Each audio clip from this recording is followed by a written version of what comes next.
Hey everybody, we are in the kitchen again because it's kind of cold out there now, so I'm trying to avoid being out in the cold. Last week we looked at how we could collect seeds from all the flowers in the garden to save us money, and I promised that this week we'll do the same, but with peppers and chilies and tomatoes. The reason being there's a slightly different way that you do things, so I wanted to show you that separately.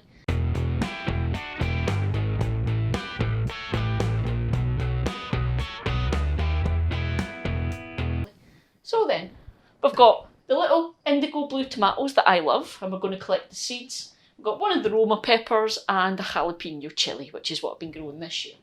So first then, we'll do the tomatoes first because they're the most complicated. There's two ways that you can do this. And like everything to do with gardening, if you get 5 gardeners and ask them how to do this, you'll get 6 answers. So I'm going to show you both of these. The first way is the quick way, where basically you take the seeds and you know in the tomato you get all that watery sort of like jelly stuff inside. Well, you need to get that off the seeds, otherwise that's going to rot. So first way we're going to do it is basically by beating the hell out of them in a sieve to break that up and get rid of them. And the second way you do it takes a wee bit longer. So let's do it the quick way first. So, okay then. So what we're going to do, you need a sieve, a knife, your tomatoes and a plate. Oh, and a spoon's handy for this as well. But what we're going to do, so the first thing we're going to do then, we're going to do it with these cherries. Now I cut, it's easier this way, cut a cross on the top because then you can just squeeze all the seeds out. Years of experience folks, it's much easier doing it that way. Okay, so we'll take a couple of these because this is just to show you guys. And we'll squeeze all those seeds out. There we go. Now, so all of this stuff, this is what we want rid of, okay? Because obviously we want to be able to dry these seeds out before we use them. So how we do that then is the spoon, seeds in there and a bit of cold water. And a bit of elbow grease and a bit of thyme. You see how it's starting to go? Like I say, it's a bit of thyme, a bit of elbow grease because you need to break it up.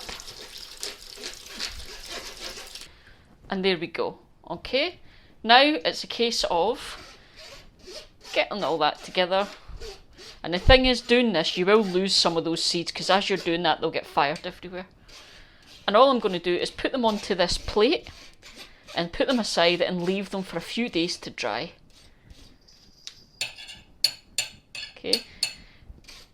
Now, another tip for you, trust me, I give you guys these tips because I have made these mistakes. I've learned from experience and I give you tips so you don't have to.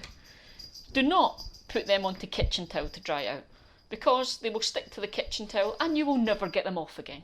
Okay, so that is method 1. Let's look at method 2. Okay, that was method 1. This is method 2. This is the proper traditional way that all the gardeners will tell you to do it. You've got your tomatoes, you've got a jam jar. And what you do is you put all that liquidy jelly stuff from inside the tomatoes with the seeds into the jam jar and you leave it for about a week. And it's pretty disgusting. But what happens is, after about a week, you get this horrible stuff and you get on top, I'm not going to show you this, it's stinking, but you'll get, God, that's potent, that's like wine. You'll get a kind of layer of all the fermented icky stuff on top that you just scoop away, and then you wash these seeds in your sieve and leave them out to dry exactly the same way. And what that does is it breaks all those membranes down or all that jelly down and gets rid of it for you, but also it actually starts to ferment the outer coating of the seeds a little bit, and then that in turn just makes it a bit easier for them to germinate. So that's the very traditional way of doing it. So we're going to do that now. Okay, so we've got our jar and we've got our tomatoes. Again, as I told you about before, the cross is just the easiest way. Oh, how ripe are these? And just into the jar. Okay.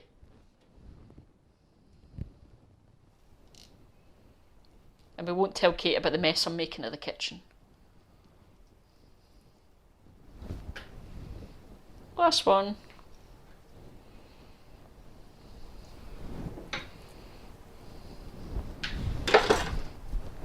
So there we go. I'm going to put this wee lid on it, but not tight. Because the good thing about these Kellner jars, you see this? The lid's actually a wee bit loose and it lets some air in. So we're actually going to just leave that for a week, let it do its job. Okay, so that's 2 ways of doing the tomatoes. So basically you've now got your seeds. So the first lot, we've cleaned them, we'll put them on a plate and we leave them aside to dry for a few days. The second lot are in the jar, we'll leave that for about a week and you'll see it. If you check it every day and watch, you'll see it all starts to kind of go cloudy and break down and you get that kind of scum on top, and that's how you know when it's ready. So all you do is just scoop out that scum and then same again, put all of that into a sieve and give it a really good wash, and then on a plate and put them aside to dry. And once they're dry, you can put them in an envelope, put them away for next spring, and that's your tomatoes done. So the next things we're going to do then, that's a Roma. I kept getting confused because I was like, oh no, is it a jalapeno? That's a Roma pepper, that's a jalapeno. Do not mix them up, they taste very different. And to get the seeds out of these is much simpler, but unlike the flowers, they're still wet, so you still have to let them dry. But all you have to do for this is chopping board, knife, and a wee spoon.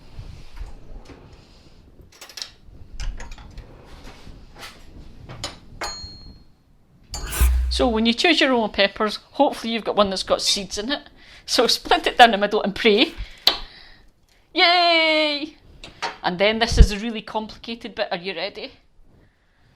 Just scrape the seeds out. And then you need to come up with a plan to have 2 Roma peppers for dinner tonight, because you know there's no point wasting them. So all you're doing again is just taking the seeds away from the pith, the white pith, okay, onto a plate, and then again put them aside.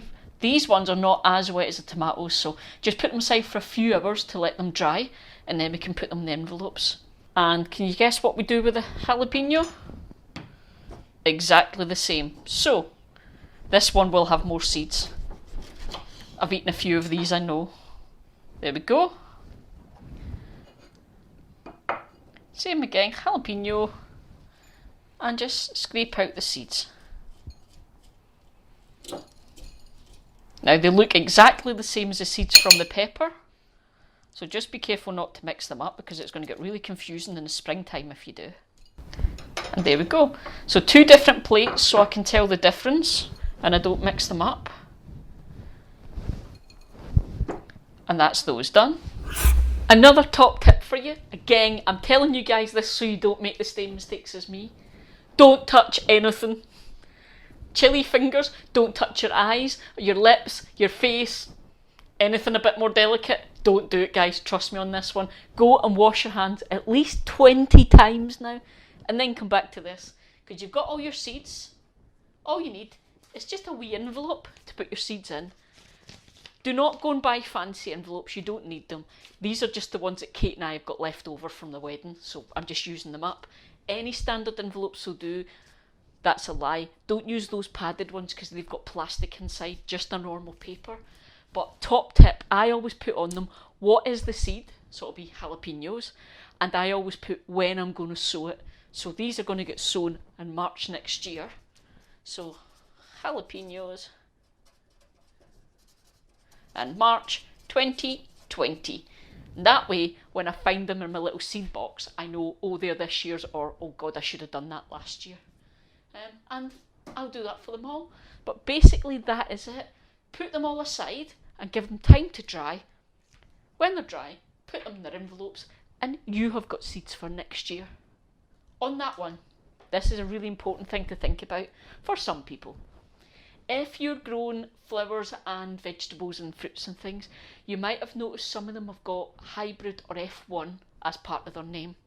Be aware of that. What that means is they've taken 2 plants and crossed them to get specific things from the plants. Like maybe it makes your beetroot resistant to bolting, that kind of thing.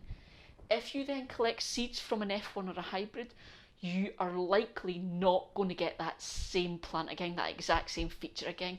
It'll probably revert to one or other parent plant. So just be aware of that. You'll still get tomato plants from tomato seeds, and they're more than likely still going to be cherries from cherry tomato seeds, etc. But they might not be exactly the same. So just be aware of that. You'll only get exactly the same again if it's an heirloom, or if you're in the States, you might call it an open pollinated. So it's not the end of the world, but it is something to be aware of so you know what to expect. But on that note, I need to go and clear up all the chilli seeds and stuff that are now all over the floor, and come up with a plan for dinner that involves a jalapeno and 2 Roma peppers. Yeah, so go out, collect some seeds, have fun. Let me know in the comments how you got on, what seeds you've collected and what you're going to do with them. And Annie, I'll send you some of these indigo blues and you can try them for next year. Hopefully they won't be disgusting and you won't hate them. But that is me for this week. So go out. No, don't actually. I was going to say go out and get in the garden. Don't do it. It's cold. It's horrible. And apparently the frosts are going to hit tonight. So stay indoors where it's warm. Go and hit the blog and get the recipe for our lovely spiced winter tea. Go and do that. See you guys. Okay, Roma pepper is really, really complicated. So pay attention. Knife. Split it open. Have I got the only Roma on the planet with no seeds in it?